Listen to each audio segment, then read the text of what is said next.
Hari ni I nak review ini kereta stok baru F30 Cherry Red. Ini kereta 2015, boleh buat muka kosong. Bulanan hanya 1,400 lebih saja. Kita sudah siap convert M3 body kit sekali dengan itu grill warna hitam juga. Sport rib baru 19 inci dengan tayar baru. Belakang siap convert juga. Sekali ada exhaust tips 4x4. Lepas tu ini kereta ialah D220i 2.0 turbo. Kereta ini ada hidden function. Masa dia start engine, you boleh lock atau unlock kereta. Contoh sekarang I lock. I kasih buka pintu. Yang memang tak boleh buka. Kalau contoh I unlock balik, ya boleh buka pintu.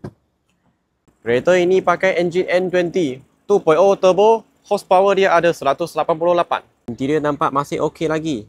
Dashboard tak ada cala-cala, semua masih okey. Belakang nampak macam tak ada bawa orang. Masih nampak macam baru lagi. Orang suka ini F30 tak? Kalau suka sila kasih like dengan komen di kat bawah. Next nak tengok F30 apa warna. Jom kita kasih test ride.